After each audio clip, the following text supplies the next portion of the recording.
Brother, I have a medical shop and I want to ask about certain things, whether I can sell it or not, like certain cough syrups which have alcohol, and then we sell some contraceptives also.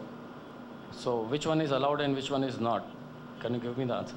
Now, that's a question that you have the medical shop. Can he sell cough syrups that contain alcohol, contraceptives? Brother, as far as the Quran mentioned no less than 4 different places.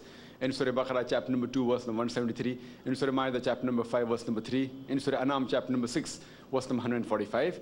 And Surah Nahl, chapter number 16, verse number 115. After mentioning the prohibited foods, it says that if under compulsion you have these prohibited fruits, then Allah is Rahman or Rahim. Means if your life is in danger and the only thing that can save you is a particular food, for example, if you are in the sea and you are in a boat where storm has come and you have no contact on land, and pork is the only thing available on that boat, on that ship. So for that time, though pork is prohibited, it becomes permitted for you, but the moment you come on the shore, it becomes prohibited. Similarly, if alcohol is the only drug that can save your life, then it becomes permitted. But I'm aware, being a medical doctor, that many of the drugs and the syrups, they do contain alcohol where it's not a necessity. Sometimes it's necessary, sometimes there can be substitutes. So what I would suggest, that since it's a medication, the onus lies on the person purchasing it.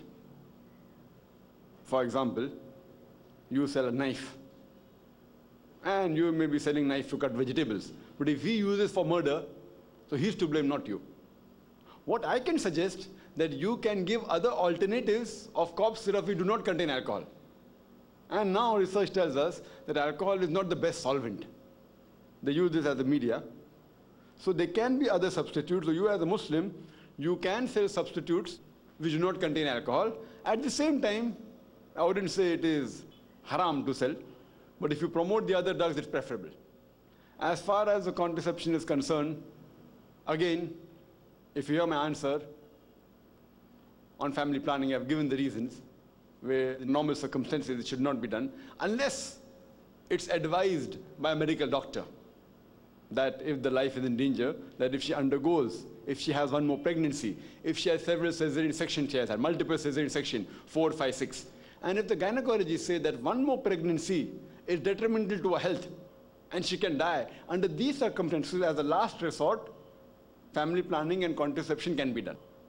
So if you are selling certain products, and if you know that the majority of the people purchasing are indulging in wrong things, I personally would prefer that if you don't indulge in these things.